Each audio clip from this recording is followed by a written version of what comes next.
chocolate na ice cream. From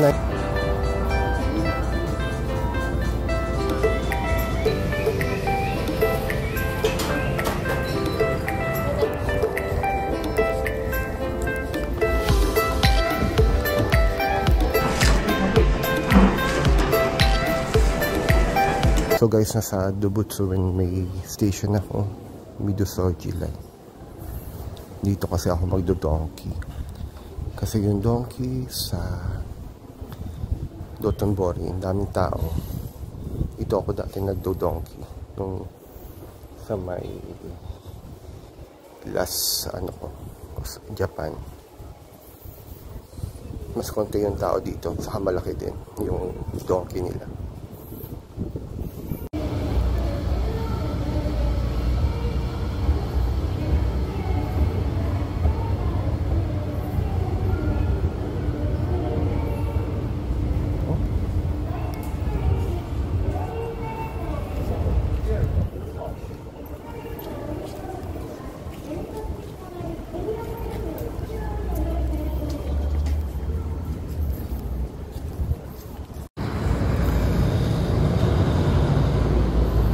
So guys, ito na yung Dubutsuin May Station. Ito, exit 5 yan ng Midosoji line.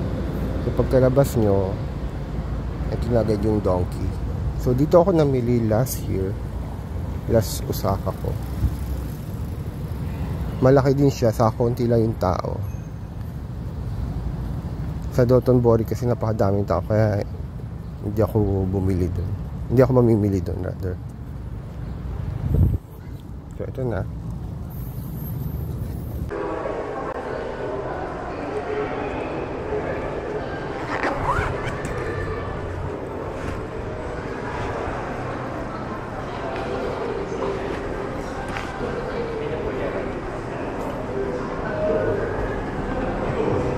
Donkey na tayo guys.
Neck icing.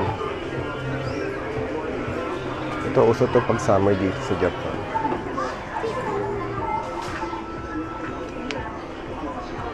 Donkey bag, 1,000 yen.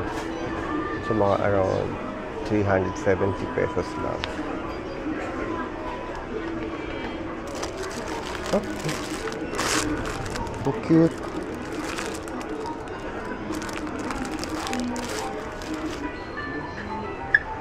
Donkey shirt. Hindi na ako mali camera.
Ito guys, masarap to. Mas gusto ko to kaysa sa KitKat.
Matcha milk.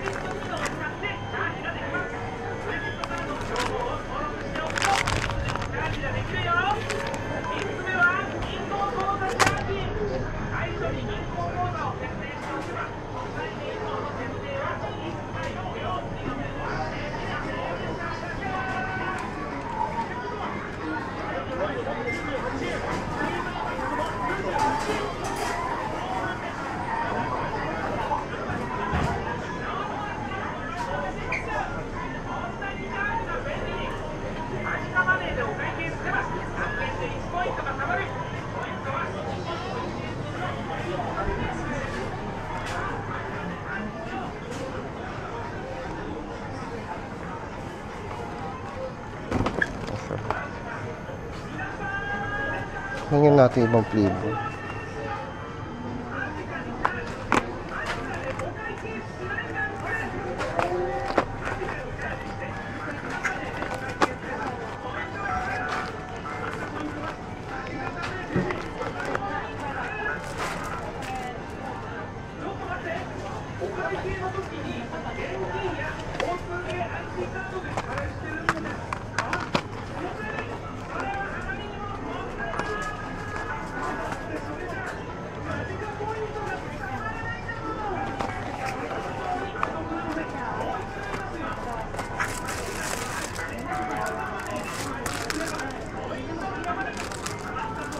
Expiration 2025 pa naman.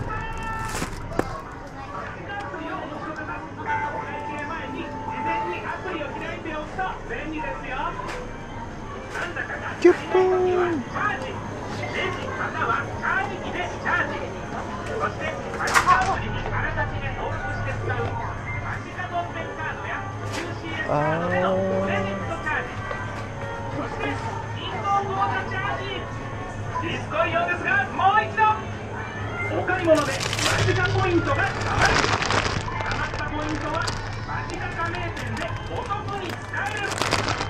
May laman ito. Stop.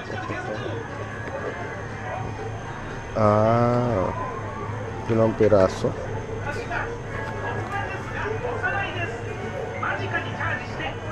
So,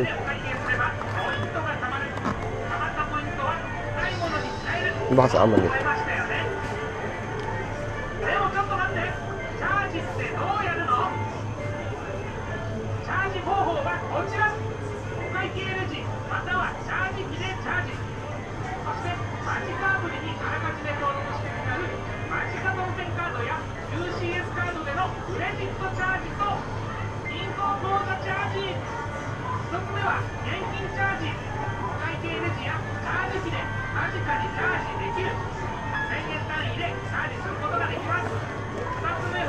Try natin.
Kasi masarap din to, guys.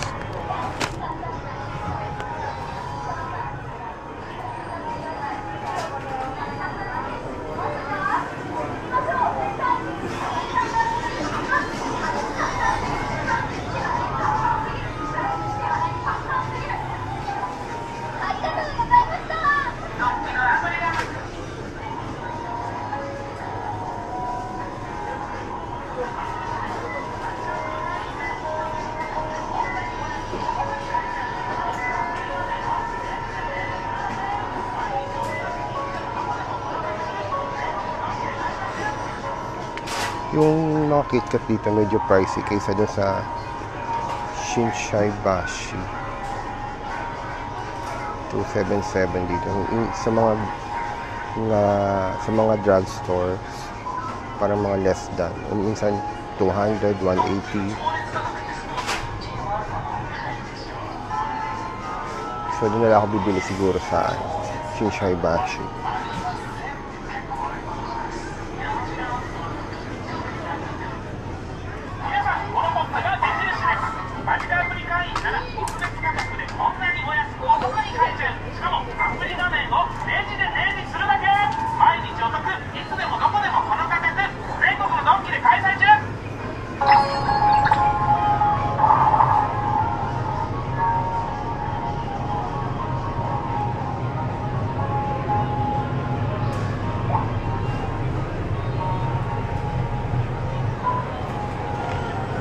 Pistachio.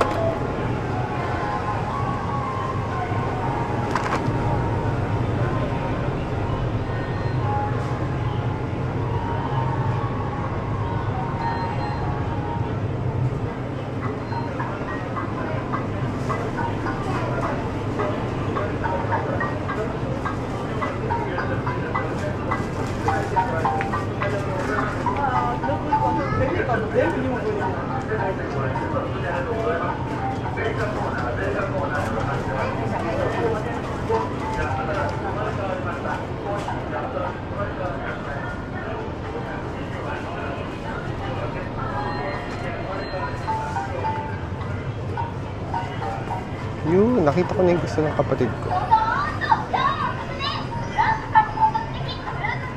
Tawagan ko lang siya.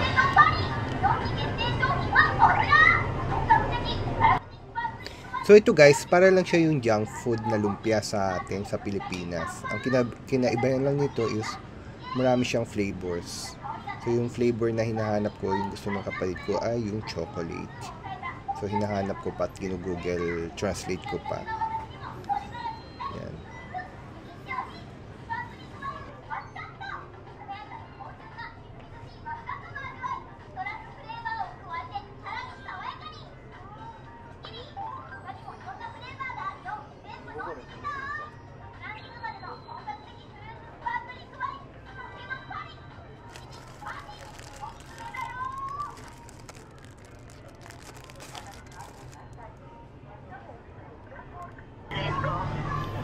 So guys, walang chocolate flavor. So, harap na lang tayo ng ibang mabibili.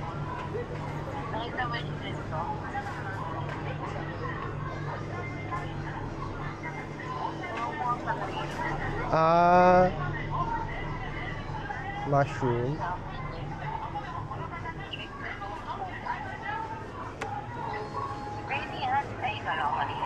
Maliit nga lang siya. Ito nga lang bibiling ko. Wala kasi malilit na baso ng Japan dito. Sa Starbucks wala? O, puro malalaki. Hindi, gusto ko lang yung maliit. Yung bag? Pero wait, ayun sa daan. Tingin mo saan? Alin? Strawberry. Sa taas ako. Ito. Ilan? Pwede yung dalawa? Para mga 150 lang. Mura ng almond dito, oh. 288 yan. Tingnan mo to. 239, so mga parang mga 150 lang. Tingnan ko dalawa. Under mushroom. 99. Mushroom? Yung sinend ko, Oo nga, nakita ko. Hindi ba ito yun? Ah, Ayun na rin yan. Yan, green yan. ha? Yan, green. Ano ulit? Yung green. Yan, yung kakatapat. To? Yung view mo. Ah, sandali ah. Saan ba yun? Yun o. Yan o sa baba ng Choco Baby green. Ah, ito. Ayan. Ito yung mushroom, di ba? Pero yun din o.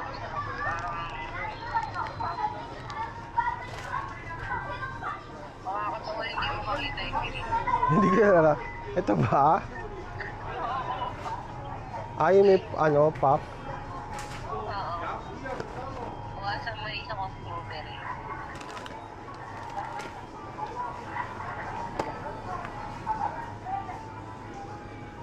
Wala yung biskwit.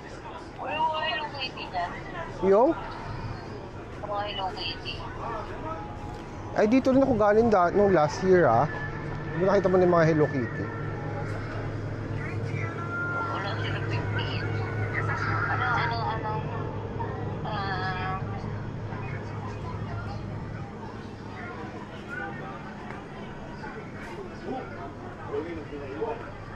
Almond.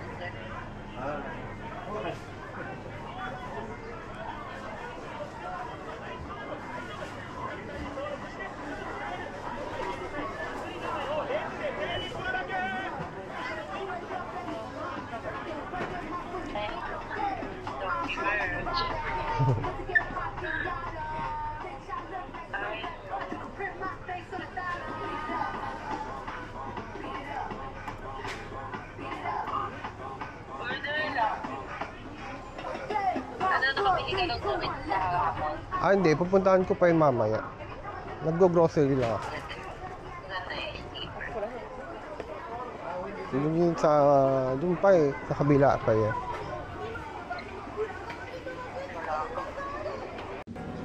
So guys, meron din mga Sanrio merch dito. Mga plushies, bags sa Sanrio.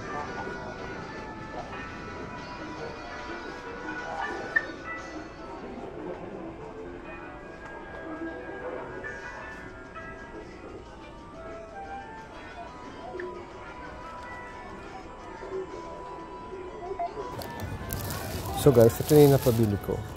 Napamili. Chocolate na Alfort. From 19,000 yen, tax discount, so tax free, mga 17,000 plus yen. Siguro mga 6,000 pesos lang yun.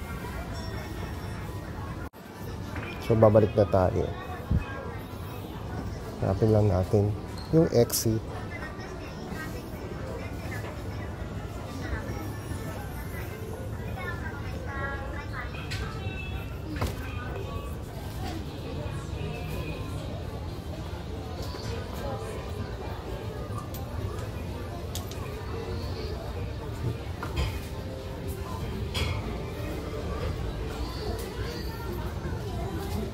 Hello guys, nasa Umeda area ako ngayon sa Yodobashi. So yung pinamili ko sa Donkey, iniwan ko muna sa hotel. And ang agenda natin dito ay mga masyal lang kung ano yung makita natin dito. Then pinakita ko dito Yoshinoya. So gusto kong kumain doon para ma-compare ko yung Yoshinoya natin sa Pilipinas. So tara. So ito nakikita nyo parang tawag ito Shibuya Crossing. Pero Umeda version siya.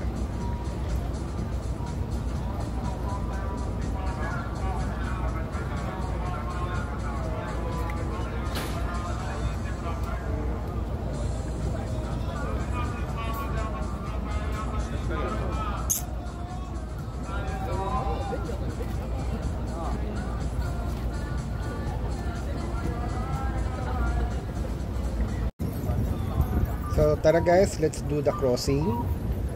Nasa kabilang side kasi yung Yoshinoya.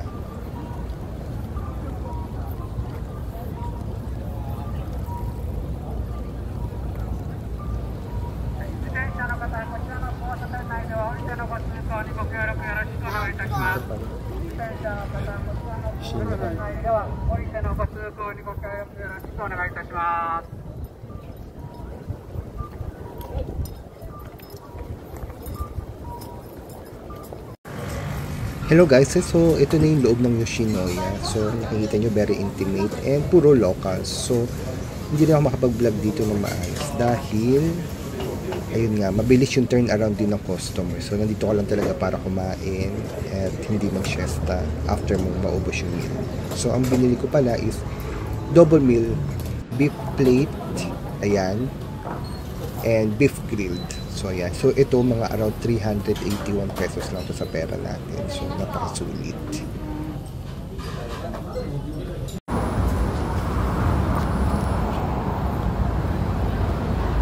Yoshinoya sa Japan.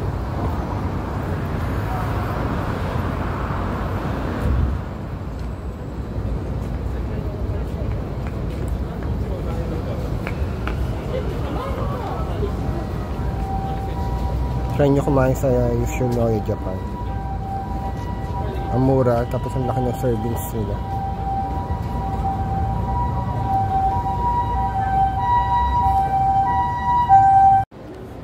So guys, nandito ako ngayon sa JR Osaka Station. So, nandito ako sa pinakataas. So, pupunta ako ng roof deck to see yung Sky Garden nila. So, ang Japan kasi yung mga buildings nila dito may mga Sky Garden. So we're going to check this one dito sa JR Osaka Station. So from 7th floor guys, pupunta tayo ng 10th floor.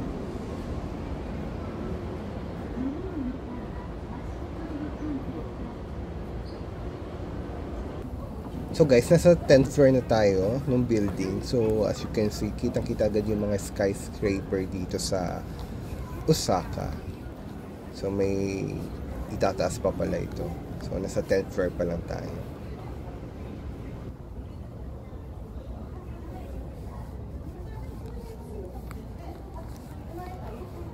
So we are on our way to the 11th floor. Parang ang laki ng pagitan ng per floor dito. Kasi yung 11th floor napakataas niya eh. Kung sisilipin nyo yung gilid. So nasa Casino Hiroba Plaza tayo. So kitang-kita na rin pala dito yung Omeda Sky Building.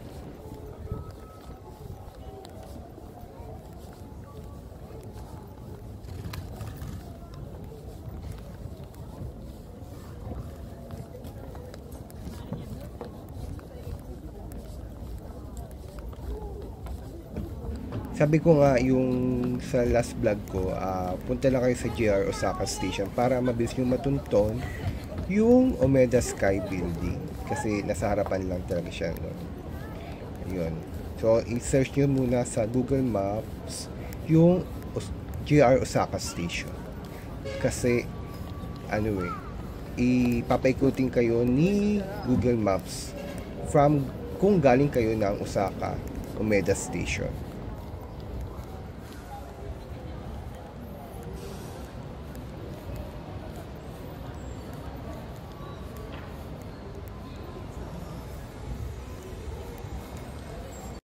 So guys, nandito ako sa malapit sa Dotonbori area and I think Midosodyo Avenue yan.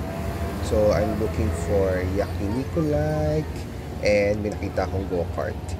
So hindi tayo uwi ng Pilipinas habang hindi natin na-try yung Yakiniku like dito sa Japan because I tried the Yakiniku like in SM North. So gusto ko malaman kung ano yung lasa dito. So guys, may nakita na akong Yakiniku like at nakapila na ako dito kanina pa. At maraming nakapila. So malapit lang to sa Namba Station. Yan. And yan yung exit 25 ng Namba Station.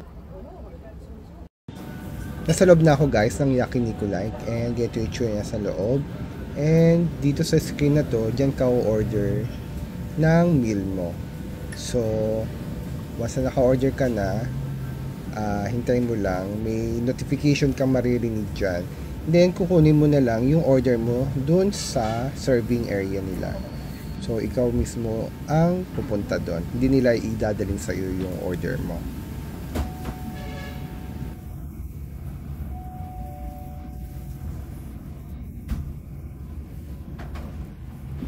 May English instruction naman dito, so hindi talaga kayo mahihirapan din umorder.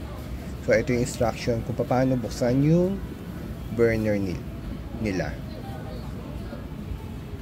Yan.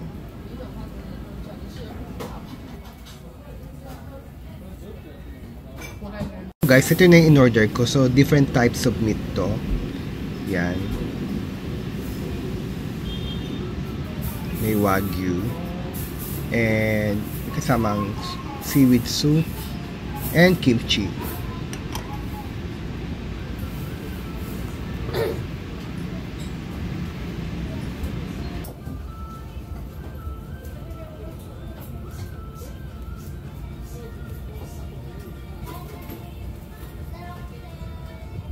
So guys, itadakimasu and let's start cooking. Guys, yung karne dito sa Japan, napakasarap talaga. Kahit yung raw meat nila na hindi marinated, pag niluto mo, may kanya-kanyang flavor. Malalasahan mo talaga.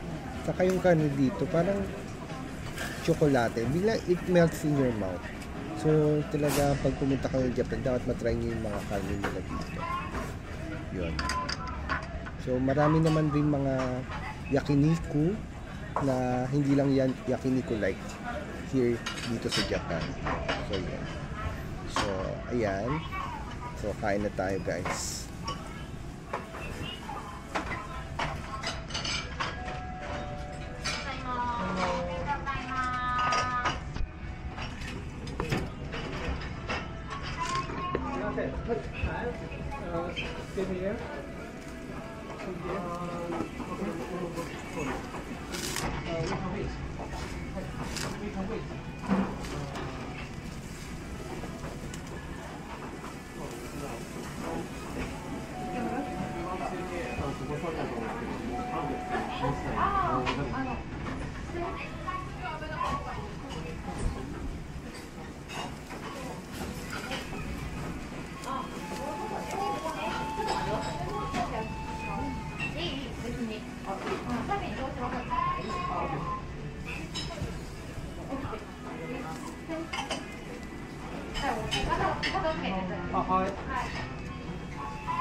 So guys, magbabayad na tayo. So I enjoyed the meal. Sulit siya. Masarap. Worth it. So pwede ka magbayad ng cash or credit card here. Yan.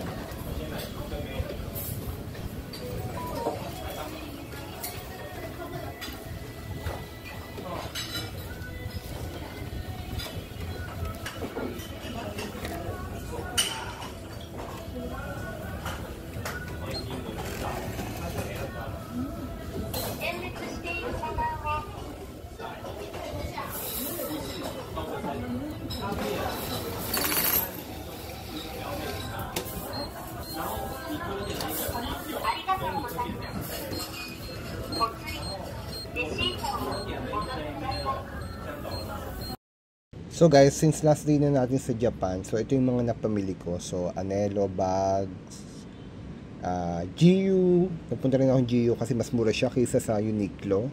Then kita nyo, dami kong Alfort and mga ramen. And nakakuha ko ng Pikachu. Ito nakuha ko to sa Fukuoka. Yan. Tapos yung tatlo nakuha ko naman dito sa Osaka.